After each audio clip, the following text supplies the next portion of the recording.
Pronto, pessoal, você observa aí esse nosso conteúdo de geografia, ele está relacionado à energia e meio ambiente no Brasil. O primeiro ponto que você deve entender que nem toda energia é limpa, não é? Isso em nosso país. E uma grande gama dessa produção energética, ela prejudica o meio ambiente, né? Há uma necessidade imensa do país de produção de energia. O Brasil ele tem uma certa necessidade e carência com relação a isso. Não só o Brasil, como a maior parte dos países do mundo. Porque você carrega aí seu celular, você liga sua televisão, toma o seu banho quente, sua mãe e seu pai pegam o carro para se deslocar, o produto que você compra pela internet, ele chega por meio de transporte, e tudo isso gera, ou seja, um consumo excessivo de energia, né? Hoje a menina ela faz a chapinha lá no cabelo, observa muito o celular, descarrega, abre-se muito a geladeira. A gente tem uma gama de produtos eletrônicos dentro de casa que exige uma grande quantidade de energia para mantê-lo movimentando ou mantê-los, né, em movimento. Esse movimento assim por dizer, que você vai utilizar, o movimento da utilização. O gás de cozinha que faz o seu café aí da manhã, o seu almoço e assim por diante. Então o Brasil cresceu. Não é aquele Brasil rural que a vovozinha lá, mais a mamãe, acendia o fogo lá de lenha, esperava cozinhar comida, depois apagava o fogo e não tinha essa atividade como nós temos hoje, essa comodidade do controle remoto e assim por diante. O que você deve analisar é que a energia e o meio ambiente no Brasil ele também passou por transformações, né? A nossa casa é diferente da casa dos nossos avós há 30, 40 anos atrás. Olha, eu estudo do meio, viu? Vou passar para vocês. Já morei em casa de chão batido, de taipa e a luz de candeeiro. Olha, hoje eu estou aqui com a lâmpada ligada. Eu vou tampar aqui um pouco ela, né? Vou aqui, ó, observe ela aqui, ó. Veja. Mas existe uma lâmpada aqui também em cima de mim e outra do outro lado, para eu fazer esse vídeo para vocês. Existe aqui, ó, no meu celular, uma bateria de lítio que foi carregada na energia elétrica graças ao Rio São Francisco, né? A hidroelétrica de Paulo Afonso, essa que está aqui no seu livro, é o que mantém o seu celular ligado com a bateria, né? A hidroelétrica de Paulo Afonso na nossa região ela é muito importante. Ela vem da bacia hidrelétrica do Rio São Francisco. Então a nossa matriz energética são diversas. Essa matriz energética ela tanto pode ser o GLP, que é o gás de cozinha, que é derivado de petróleo. Ela tanto pode ser hidroelétrica, ou seja, a energia elétrica que vem da barragem de Paulo Afonso, da hidroelétrica de Paulo Afonso. Ela também pode ser de baterias que são recarregáveis, que é essa aqui que está no seu celular. Aí quando você analisar que essas fontes de energia, elas são importantes, aí você vem para as palavras em negritos e o subtítulo, energia, fontes de energia. Já falei em várias, né? E a matriz energética. Qual é a principal matriz energética do Brasil? Para você ter uma noção, alguns países eles têm uma preocupação que países como o nosso, eles cheguem ao desenvolvimento deles. Por exemplo, Estados Unidos. Há uma certa preocupação também com a União Europeia. Porque para você ter uma noção, nos Estados Unidos uma boa parte das casas são aquecidas devido ao inverno rigoroso. E eles têm uma alta demanda de consumo de energia. É o país que mais consome energia no mundo.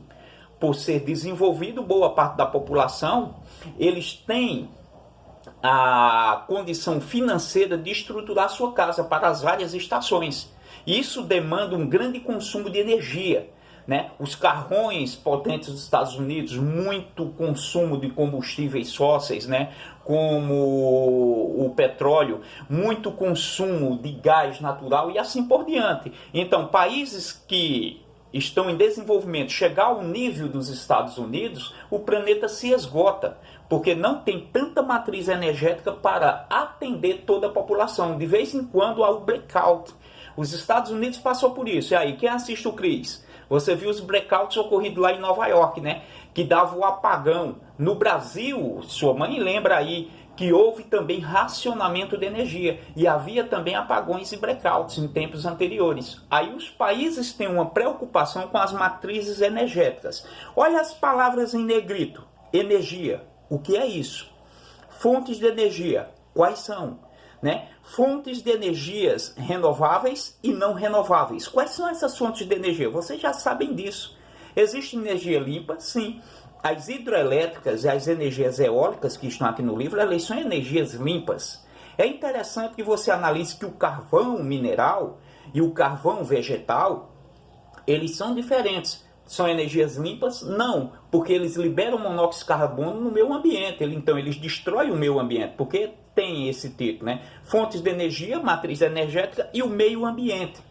O petróleo, o derivado de petróleo, se você andar em Caruaru, se você andar ali no Recife, seu nariz vai ficar preto. Ande sem a portinha do carro aí tá fechada e o ar-condicionado. Né? Ou vá caminhar na rua e depois você passa um papel higiênico com um algodão no nariz. Você vai ver preto, a fuligem. A poluição atmosférica é relacionada a esse consumo de energia dos combustíveis fósseis, dos escapes de carros, assim tanto como as fábricas. Então, nesse conteúdo você observa o que é energia, né? Você vai analisar quais são os tipos de energia, essas fontes, as que são renováveis e não renováveis. E o nosso consumo, né? É interessante que você, ao observar esse desenho aqui, você já deduz quais são os tipos. Fontes de energia: madeira, carvão mineral, álcool. Esse álcool tanto pode ser de cana-de-açúcar como de milho, viu? Nos Estados Unidos é o maior produtor de milho do planeta. A maior parte é para a produção de álcool. O Brasil é o maior produtor de cana-de-açúcar do planeta. A maior parte é para o açúcar e para a produção de álcool, né? O petróleo, que vai desde o combustível aí do carro, a gasolina, ao óleo diesel, ao GLP, que é o gás de sua cozinha. E as hidroelétricas, né, que produz a energia elétrica que está em nossas casas. Aí elas vão para onde? Elas vão para as casas, elas vão para as fábricas e elas vão para os meios de transporte. Como ocorreu essa evolução? Lembra que nós estudamos a questão de vários processos ao produzir energia? Olha, um dado interessante. No governo de Getúlio Vargas foi-se descoberto uma grande quantidade de petróleo no país. E se você analisar essa crescente demanda, o Brasil descobriu petróleo no pré-sal, que é uma camada abaixo da terra do oceano depois de uma camada de sal. É chamado de pré-sal. Então, o crescente gasto de energia no Brasil, ela foi gigante e há uma perspectiva para 2030, porque a condição de vida da população vai melhorando, né? As pessoas vão aumentando, as famílias, e as famílias vão aumentando de família, e assim também aumenta-se o consumo. 4 numa casa tem 4 celulares. É raro você não encontrar na casa todos sem um aparelho celular, né? Alguns pais limitam os filhos e está corretíssimo. Ó, eu não vou dar o celular agora a você não, você vai ficar usando de papai ou de mamãe, porque a internet tem o inferno e o céu tudo junto, né? Se você botar assim Jesus Cristo, vai sair um monte de coisa sobre Jesus Cristo. Se você botar assim capeta, vai sair um monte de coisa de capeta. Se você colocar assim fontes de energia renováveis, vai sair um monte de fonte de energia renovável. Então ela é o céu e o inferno tudo junto. Ela é informação e desinformação, porque também tem muita mentira na internet. Aí o pai limita os filhos de estarem com celular, mas nem todas as casas são assim. A maior parte das pessoas tem um celular para carregá-lo todo dia. A maior parte das pessoas utilizam TV. A maior parte das pessoas utilizam os meios de comunicação, computadores, né, tablets e assim por diante. A geladeira. E então, o mundo ele mudou. O Brasil também. Os países emergentes, conta comigo. África do Sul, Brasil, Índia, China e Rússia. Esses países estão crescendo muito, já fazem 2 décadas. A China já chega à segunda economia do mundo, 1 bilhão e 500 milhões de pessoas consumindo energia. A hidrelétrica das Três Gargantas é a maior do mundo, né? A segunda maior do mundo é do Brasil, é binacional. Foi o Brasil que construiu ali no Paraguai, na fronteira. Então, ela é a maior produtora de energia elétrica do planeta, a Itaipu, a binacional, Brasil-Paraguai. A maior do mundo, que não é ainda a maior produtora de energia, é a Três Gargantas na China. Se você acessar aí, você vai ver essas gigantes hidrelétricas. Então, mas no Brasil existe uma grande quantidade de consumo e gastos de energia. Quem é a principal matriz? Petróleo. Segundo, gás natural, carvão mineral e eletricidade. Né? Aí você vê cana-de-açúcar, lenha e carvão e outros. Observe bem que há um gráfico com relação ao crescente gasto dessas matrizes energéticas. Então, a evolução do setor energético do Brasil ocorreu em porcentagens gigantes a partir de 1940. Né? Então, as fontes de energias modernas, como o petróleo, carvão mineral e entre outros, vão facilitando o processo de comunicação. Para você ter uma noção, o produto que sua mãe compra na internet utiliza essas fontes de energia.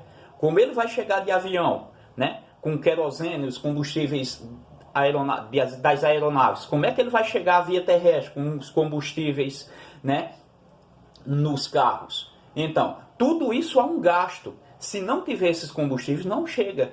Aí tudo tem uma demanda por energia. Por exemplo, essa folha do livro aqui está branquinha, né? Foi de matriz, ou seja, de lenha. E para se lavar, para se fabricar isso, se utilizou energia, né? Tudo que está industrializado em sua casa se utilizou energia. Observe só que há uma certa preocupação com relação ao meio ambiente, né? A falta de energia gera um prejuízo gigante à economia de países. Observe que a gente falou nas partes anteriores desse vídeo sobre a hidrelétrica de Itaipu. Ela é a maior produtora de energia do mundo. A maior em atividade é a Três Gargantas na China. Foi construída para atender a demanda do consumo de energia daquela gigante população. E essas hidrelétricas, elas provocam um dano ambiental gigante. O peixe que só para desovar em cima, nas piracimas das corredeiras, param aqui. Para você ter uma noção, o alagamento desses lagos invade habitat de seres, né? De florestas, de áreas, de ribeiras. Né? Para você ter essa noção da importância da energia, mas ela provoca danos. E olhe que essa energia é limpa. Imagina essa matriz energética aqui, que são as usinas, né, produtoras de energia através de combustíveis fósseis. Olha a quantidade de fuligem. Existe uma energia poderosa agora, viu, nas nossas mãos, que é a energia nuclear, né? O acidente nuclear de Fukushima, quem acompanhou o terremoto, colocou o mundo em alerta, porque a radiação provocada por esse tipo de energia provoca anomalia nas células e cânceres. E a mortandade é gigante, onde vai se espalhando essa radiação. A poluição atmosférica também mata. Então, com relação a esse conteúdo e meio ambiente, foram-se criados vários protocolos de controle para a emissão de gases poluentes. Está vendo aqui? Protocolo de Kyoto, você vai analisando esses tipos de protocolos, né, que foram criados, a Rio+20, né, as convenções para se manter o equilíbrio, mas existe uma ideologia por trás também. Se os países atingirem o nível dos Estados Unidos, da União Europeia, vão deixar de comprar eles, né? Porque eles vão se tornarem autossuficientes e vão produzir tanto quanto, né? A indústria, ela polui, e quanto mais polui, mais se produz, né? Aí, proibindo a poluição, proíbe o crescimento industrial. Os países que são emergentes, eles querem crescer industrialmente para competir com os países modernos. E existe essa ideologia por trás também, mas a verdade é, a poluição existe, a degradação ambiental também e a necessidade do consumo de energia. Olha só, vê que interessante. O Brasil é sol de norte a sul. O Brasil tem uma das maiores faixas litorâneas do planeta, né? Habitável, e venta muito. Energia eólica e energia solar é uma solução para esse país. Mas se não fosse tanta corrupção, né, os governos que cobram os ICMS caríssimos, sua mãe paga a maior parte dos impostos e paga duas vezes, né, porque além de mais paga a escola privada e ela paga também a pública, e você não está na pública, e ela paga, seu pai paga, vem lá descontado em tudo que você compra para manter escolas públicas, hospitais, para manter segurança pública e assim por diante. Aí quando você analisa a matriz energética cara, que é essa que a gente paga, né? Que é uma matriz energética de menos impacto. Imagina só, se nós produzíssemos energia solar, né? Se nós produzíssemos a nossa energia com o nosso painel solar lá, e já criou esse projeto para cobrar imposto do vento, os royalties do vento, é interessante isso, viu? Um deputado chamado Mão Santa. E também já criou-se também projeto para cobrar imposto do sol. Se eu botar a minha placa aqui solar para eu consumir energia, os governos aí que são corruptos, eles já estão de olho nisso, né? Para beneficiar empresas energéticas, porque isso há uma demanda de dinheiro, né? E os governos, eles cobram imposto sobre esses serviços também. São essenciais quando são transferidos corretamente para a população. Mas eles caro é prejuízo para a economia. Aumenta tudo. Quando aumenta a gasolina, aumenta todos os parâmetros nas prateleiras de supermercados e assim por diante. Então, as matrizes energéticas, elas são importantes. Nós temos uma grande demanda de consumo e uma necessidade também de crescer essas matrizes energéticas. Então, vou passar um exercício relacionado a esses temas aqui para você produzir no seu caderno. Ao término desse assunto, nós vamos por etapas, tá certo? E você, quando finalizar toda a leitura, aí a gente tem outra atividade paralela com relação a isso, até produzir energia, tá ok?